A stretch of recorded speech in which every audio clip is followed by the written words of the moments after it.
Derive a formula for the range of a projectile on level ground. This is a formal example, so I'm going to show you the answer to this in the slide in a second. But we're talking about the situation that I just did an example with.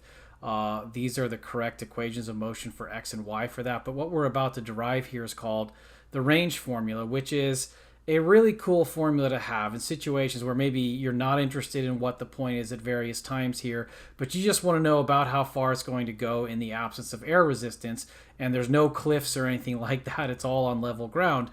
This formula is a simple thing to plug into, and it was on the key concepts page. I think it was R is equal to like V naught squared over G times the sine of something. This is why we can look things up, right? Sine of 2 theta, actually. But in that sense, I think when I was a student, I had to memorize these formulas. And nowadays, I allow sheets of notes and stuff for exams, or I just make it open notes. Because really looking up a formula is not, I mean, we can all do that, right? If you know it's called the range formula, that's probably the most important thing.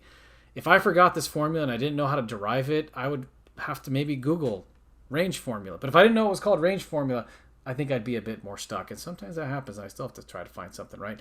But anyway, let's see where it comes from here, because here's the answer to this. It starts out, in fact, we can kind of check in with the formulas we had over here.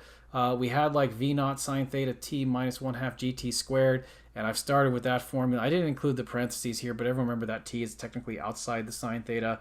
And then what does it look like I'm doing? I just said y of t is equal to 0 because check it out. When the object lands, that's going to be a position of y is equal to 0. So I think when I write this formula here, that's a condition for that position right there. And that lets me solve for time. And I think we've done some things like that already. But here we're doing it in this really formal way with all symbols, no numbers, because we're trying to get to this formula that's kind of like this whole process kind of wrapped up in a box and makes it simple for us. So we've got that time. We can then go ahead and plug that into the x formula with all the angle and everything explicit with the cosine. Let's see, what does that do here? So I think what I've really done here is I've replaced x of t by r, because that's going to be the range, in addition to the fact that I've plugged in this time solution in for t. So this is a little confusing here, but I'm saying x of that time, and then I'm going to plug that into this function right here if you're following this. So that's what this line is right here, because if you, I don't know, I've kind of maybe skipped a couple steps there, but if you take V naught cosine theta times all this stuff here, that's what this line is. And then the other cool thing here that, you know, why would you want to Google this, right? Well, so you have to remember all this stuff if you don't know it, right? So maybe you Google it, right? Or maybe you have it written down somewhere. But there's an identity in trigonometry.